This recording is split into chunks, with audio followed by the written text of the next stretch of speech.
আগুন হাওড়ায়। বৃহস্পতিবারের রাতে হাঁসখালি পোলের কাছে একটি স্পঞ্জ কারখানায় আগুন লাগে। গোটা এলাকা ঢেকে যায় কালো ধোঁয়ায়। আগুন পাশের একটি কারখানায় ছড়িয়ে পড়ে। ঘটনাস্থলে দমকলের 10টি ইঞ্জিন পৌঁছে পরিস্থিতি নিয়ন্ত্রণে আনে। শুক্রবার সকালেও কারখানার ভেতরের বেশ কয়েকটি জায়গায় পকেট ফায়ার দেখা যায়। তবে দমকলের একটি ইঞ্জিনের চেষ্টায় আগুন নিয়ন্ত্রণে আসে। এদিকে সকালে কাজে এসে হতবাক কারখানার কর্মীরা। কাজ হারানোর আশঙ্কায় ভুগছেন তারা। আমরা কিছু জানতাম, আমরা কাজ করি 5টায় ছুটি হয়ে চলে যাই। এই তো এখন শুনছি যে নাকি ফ্যাক্টরি আগুন লেগে গেছে, পুড়ে গেছে। এবারে কাজ খুঁজতে হবে, কোথায় দেখি। কাজ করতাম, আজকে এসেছি কাজের জন্য এসেছি, এসে শুনতে পাচ্ছি যে এরকম পুড়ে ছাই হয়ে গেছে।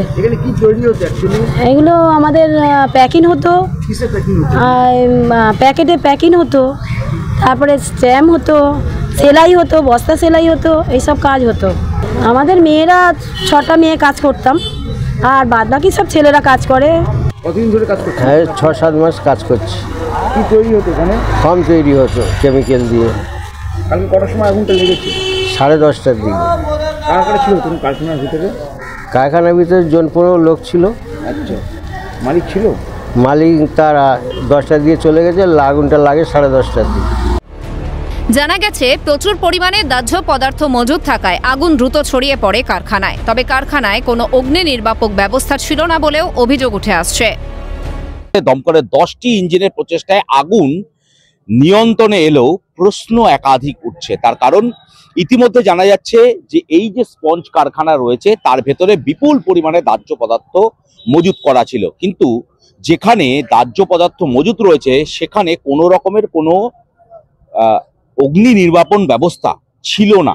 কিন্তু এখন যেসব ফোকাসের ছোটো ছোটো জায়গা আছে সেগুলো আমাদের ড্যাম্পিং ডাউন চলছে। 10টা ইঞ্জিন এসেছে। এখন তো বেশ কয়েকটি পকেট ফায়ার হয়েছে। হ্যাঁ, ওইগুলো ফায়ার আউট হয়ে গেছে, ড্যাম্পিং ডাউন চলছে। ওটা মানে আয়ত্তের মধ্যে, ওটা তেমন কিছু অসুবিধা নেই।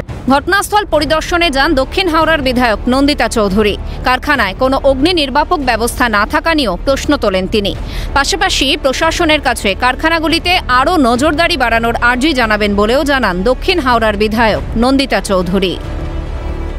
কিছু কিছু কারখানা যেখানে দাহ্য পদার্থের মজুত করা আছে বা সেই ধরনের কোনো ব্যবসা, সেগুলোকে বেছে বেছে সমস্ত কিছু আমি প্রশাসনের সাথে কথা বলবো, ওনারা যাতে খুব শীঘ্রই এই সমস্ত ফ্যাক্টরিগুলো ভিজিট করেন এবং তার একটা ব্যবস্থা নেন। এটা মানে ব্যবসা কারখানা এগুলো তো আছেই, চলবেও, কাজও হবে, মানুষ হলে কি করবে, কিন্তু সেইগুলো কতটা কি নিয়ম মেনে চলছে সেগুলো আমাদের সত্যি দেখার দরকার আছে।